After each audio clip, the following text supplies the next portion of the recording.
2200 करोड़ रुपया गंगा जी में समाहित हो गया। 2 गार्ड की लापता होने की खबर है।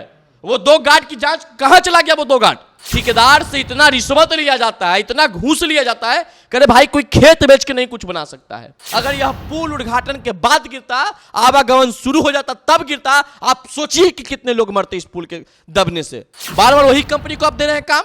तो ये रिश्ता क्या कहलाता है, राज्य की जनता जानना चाहता है। जमीन बेच के अमीर बनना बहुत आसान है, लेकिन नरक में अकेले ही आपको जाना पड़ेगा। जब एक जेडीयू विधायक का अधिकारी नहीं सुन रहा हो, कौवा उड़, तोता उड़, मैना उड़, पतंग उड़, अब पुल उड़, उस खेल में संशोधन करके लिखाना पड़ेगा पुल उड़, माने पुल उड़ रहा है बिहार में।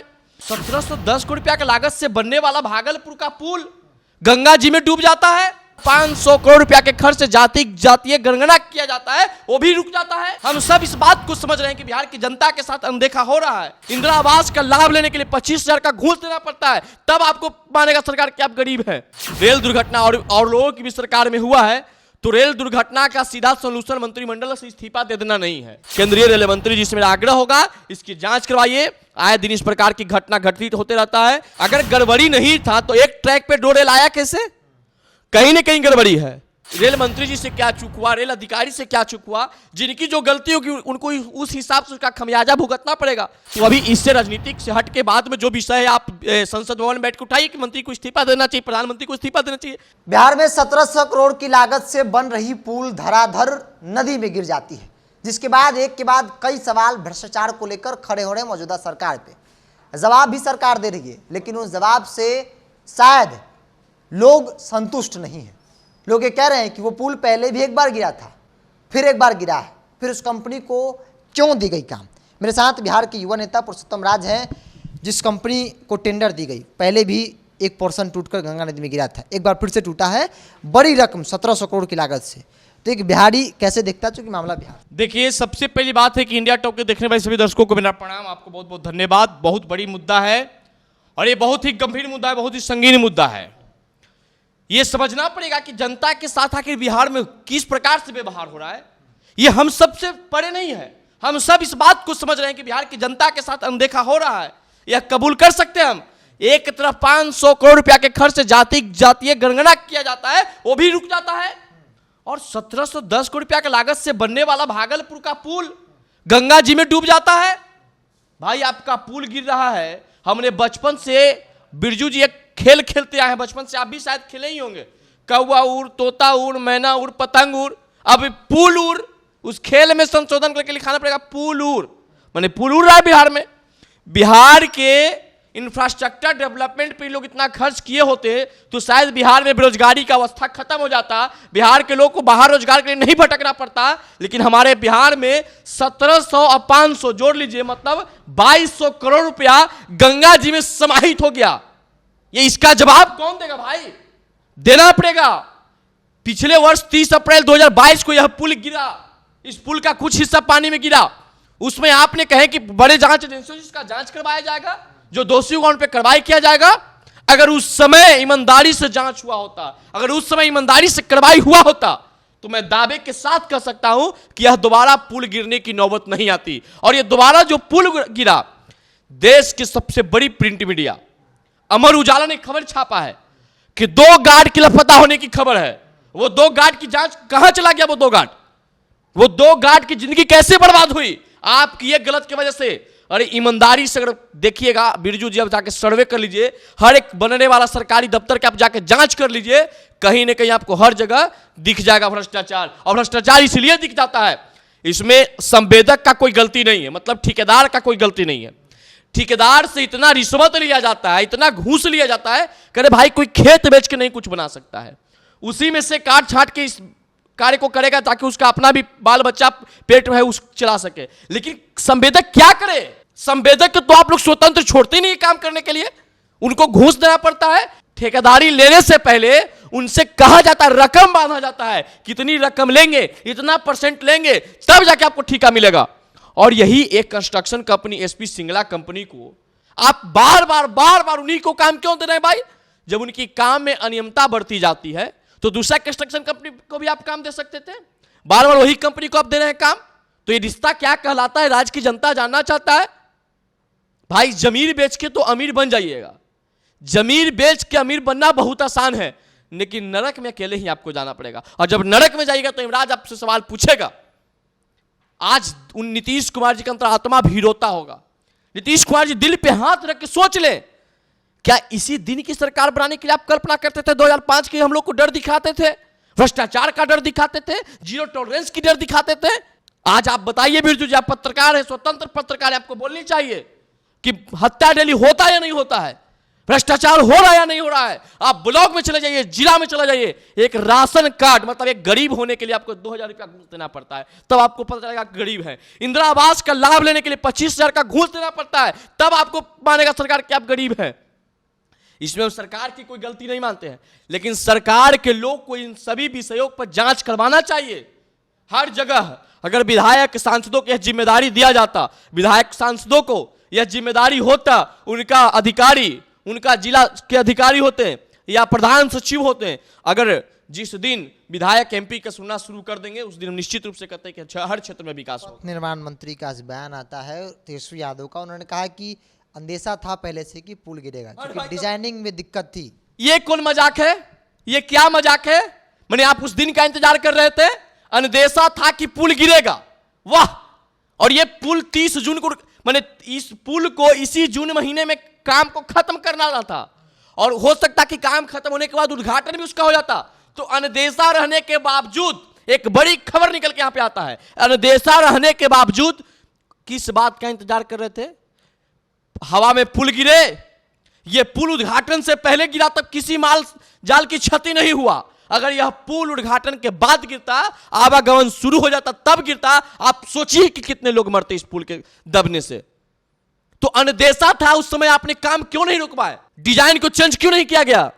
और डिजाइन बनाने वाले लोगों पर कार्रवाई कब होगा, पूछता है बिहार। नहीं, वो तो कह रहे हैं कि जांच कमेटी गठन हुई है, जो भी लोग होंगे उनको बख्शा नहीं जाएगा, कार्रवाई तो तो हम तो यही करें ना, हम कहां करें कि उसको बकसिए, लेकिन उसको आप पब्लिक डोमेन में इस चीज को बतलाइए कि आखिर चूक कहां पे हुआ। वहीं के जेडीयू के ही स्थानीय विधायक हैं परबत्ता से संजीव कुमार, डॉक्टर संजीव कुमार, उनका कहना है कि डीएम और वहां का अधिकारी मेरा नहीं सुना इस पुल के लिए। उनके ही पिता आरएन सिंह के अनुशंसा पर वह पुल का निर्माण कार्य चल रहा है। जब एक जेडीयू विधायक का अधिकारी नहीं सुन रहा हो, जेडीयू विधायक का कोई पथ निर्माण का लोग अधिकारी नहीं सुनते होंगे, तो भाई आप तो ये लोकतंत्र की कहीं ना कहीं हत्या ही करवा रहे हैं। क्षेत्र की जनता अपने नेता को इसलिए सदन में भेजता कि आप जाके पुरजोर तरीके से जनता का काम करवाइए। अब उनका अधिकारी ही नहीं जब सुनेगा, तो बताइए कि जनता को क्या जाके जवाब देंगे। और ये जनता हर चीज को समझ रहा है, और यह पुल नहीं गिरी है, सरकार की जीरो टॉलरेंस की नीति गिरी है और सुशासन व्यवस्था का नीति गिरी है। चलते हैं उड़ीसा में बड़ा रेल हादसा हुआ, 300 से अधिक लोगों की मौत के दावे किए जा रहे हैं, 1000 से अधिक घायल हैं, अभी भी कई लोगों की लापता होने की सूचना है। वहाँ भी सवाल उठ रहा है कि व्यवस्था में तो गड़बड़ी थी, लापरवाही तो रेलवे की थी, भाई इस बात को स्वीकार करना चाहिए। बिल्कुल स्वीकार करेंगे। अगर गड़बड़ी नहीं था तो एक ट्रैक पे 2 रेल आया कैसे? कहीं ना कहीं गड़बड़ी है, या सिग्नल देने वाले में गड़बड़ी हो, और ये तो गड़बड़ी सिग्नल देने वाले को नहीं माना जाएगा। एक ट्रैक पे 2 रेल कैसे आए? ये जांच का विषय है, दोषियों पे कार्रवाई होना चाहिए। 300 लोग की जान गया है, 1000 से अधिक लोग घायल हैं, ना जाने उनकी स्थिति क्या होगा। प्रभु श्री रामचंद्र से हम कृपा करते हैं कि भगवान घायलों की सुरक्षित करें, और जो आत्मा मृत हो गए हैं, मृत आत्माओं के प्रति मेरी संवेदना है, लेकिन संवेदना के साथ साथ जांच का भी मांग हम करते हैं। कहीं ना कहीं अनियमितता बढ़ता गया है। केंद्रीय रेल मंत्री जी से मेरा आग्रह होगा, इसकी जांच करवाइए। आए दिन इस प्रकार की घटना घटित होते रहता है, और रेलवे सुरक्षा अधिनियम लगाना चाहिए केंद्रीय मंत्री को, और रेलवे में साफ तौर पे जांच करवाना चाहिए। रेलवे को सही तरीके से इसकी पूरी विधि व्यवस्था के साथ जांच करवाइए, जितनी बड़ी जांच एजेंसियों से जांच करवाना करवाइए, और जहां कुछ गड़बड़ियां पाया गया है और जिसके तरफ से गड़बड़ी किया गया है उसको बकसिए मत, क्योंकि 300 की हत्या के बाद नहीं होना चाहिए, क्योंकि इस्तीफे की मांग हो रही है। राजनीतिक तौर पे तो है भाई कि अब नैतिकता के आधार पर इस्तीफा दे। देखिए, किसी लोग की हत्या या किसी लोग को मारे जाने पर अगर राजनीति होता है तो ये देश के लिए दुर्भाग्यपूर्ण स्थिति है। जब रेल दुर्घटना हुआ था, और रेल दुर्घटना ये नहीं कि आज देश में पहली बार हुआ है, रेल दुर्घटना और लोगों की भी सरकार में हुआ है, तो रेल दुर्घटना का सीधा सोल्यूशन मंत्रिमंडल से इस्तीफा दे देना नहीं है। नीतीश कुमार ने दिया था, अरे नीतीश कुमार जी दिए तो नीतीश कुमार जी को तो पुल दुर्घटना में भी इस्तीफा दे देना चाहिए। बार बार पुल गिर जा रहा है, ये विषय नहीं है। बिरजू जी की इस्तीफा देना चाहिए कि नहीं देना चाहिए। अगर मुख्यमंत्री जी इस्तीफा दे दिए तो ये समझ ही लीजिए कि मुख्यमंत्री जी को विभाग नहीं संभल रहा होगा। अरे भाई उसकी जांच करवाइए, जहां पे कुछ कमी बेसी हुआ हो उसको सुधारने का प्रयास कीजिए। इस्तीफा हर चीज का सोल्यूशन नहीं है। अगर अभी केंद्रीय रेल मंत्री अश्विनी वैष्णव जी इस्तीफा दे देते हैं तो क्या 300 जो लोग मरे उनकी आत्मा जिंदा हो जाएगा? क्या 1000 जो लोग घायल हैं वो ठीक हो जाएंगे?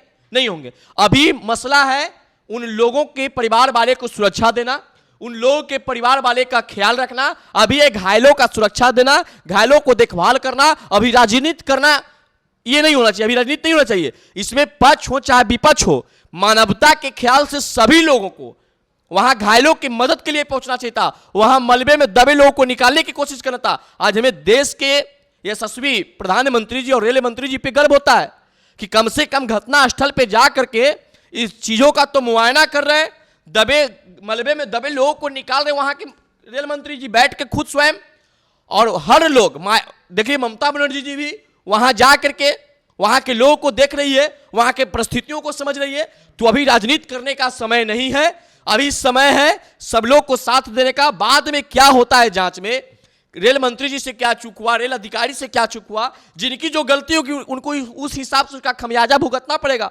चाहे केंद्र मंत्री से इस्तीफा मांगा जाए या केंद्र मंत्री की इस्तीफा देना पड़े, हर चीज मंजूर होगा, लेकिन अभी वो समय नहीं। बिहार सरकार को भी वहां जाना चाहिए था, क्योंकि नीतीश कुमार विपक्षी एकजुटता को लेकर देश भ्रमण कर रहे हैं। बगल के पड़ोसी बिहार के 1 दर्जन से 2 दर्जन से ज्यादा अधिक लोग मरे हैं, तो सरकार का तो यह नैतिक जिम्मेदारी है, ये है कि आप जाएं वहां जो घायल हैं उनको तो कम से कम देखना चाहिए। ये भी आप लोग की खबर के माध्यम से हमको पता चला कि शुरुआती दौर में जो भी घायल थे अपने राज्य में लौटने के लिए उनको 40,000 रुपया एम्बुलेंस मांग रहा था।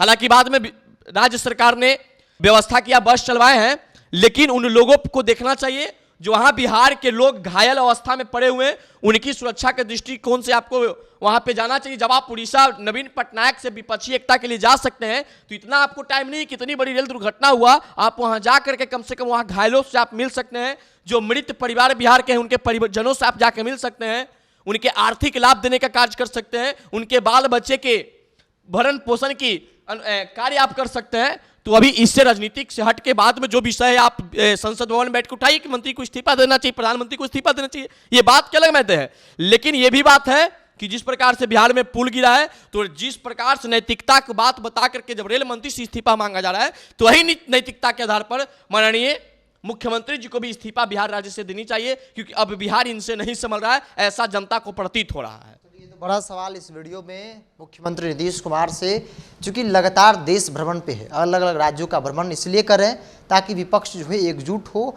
और 24 में मोदी का मजबूती से मुकाबला ही नहीं, सत्ता से बेदखल किया जाए। लेकिन वहीं पड़ोसी राज्य में जब कोई बड़ा रेल दुर्घटना होता है, बिहार से एक बड़ी संख्या में मरने वालों की संख्या होती है, बावजूद नीतीश कुमार बिहार सरकार की तरफ से कोई बड़ा चेहरा का नहीं जाना, कई सवाल जो है वो खड़े होते हैं। बहरहाल इसको इतना ही, देख रहे हैं टॉप। नमस्कार।